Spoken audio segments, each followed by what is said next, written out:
घरे बनैली चाट आपण मानक रेसिपी देबी आपण माने भी बनेकी खांतु जदि भल लागुची निहाती कमेंट करके कहतु। सो से लगे मु सोला और आलू को प्रथम सिझे देछि तेल गरम हो जाए पकईदा आलू को सतन जीरा सो पकईदा पियाज पियाज रेड रेड अदा रसुण पकईदा पकईदा कंचा लंका पकईदा अदा रसुण पेस्ट तो सेठी देछि आपण माने काटी नहीं पारिबे। पियाज रेड रेड होला पर टमाटर देबे तातर हळदी गुंड किछि स्वाद अनुसार लूण देबे ताको भलसे रेड रेड करिवे। काश्मीरी चिली पाउडर दे दबा अल्प किछि से बइनबा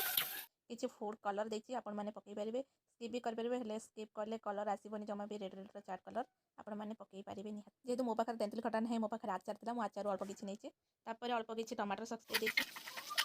जोटा रहिथिला ताको पकई दबा ताको भलसे मिक्स करिबा तापर किछि पानी दबा पानी जेमिति पूरा फुटिके पूरा बहलिया टाइप रो हे आसीबो आमे दबा किछि धनिया पत्र ताथरे फाळे लेंबू भी आमे चिपली दबा एतर फ्लेवर बहुत भलो आसी थाए। लेंबू देला पर देखियो पूरा बहलिया टाइप रो हे जिवो आमे जानिबो कि पूरा आपण मन करे देज कि समय गैस बंद कर दबो तापर काढी के नेके आसीबो गार्निशिंग करिया को आई मीन सजेबा को यार। प्रथमे आमे पकेइबा सेते किछि बिट लुण तापर पकेइबा किछि टमाटर रस किछि कंचा लंका कट्टा किछि कटा पियाज किछि कटा धनिया पत्र फाळे लेंबूर रस गोटे पांपड़ को छाणी के रखिबो या भाजी के रखिबो ता थरे पकेइ दबो अल्प किछि सोला। एबे हमर चाट हे जायछि पूरा पूरी रेडी चलो से घर के जिबा रेडी मामा पूरा प्रस्तुत खायो को एडी मैडम करे मोबाइल रखछन्ती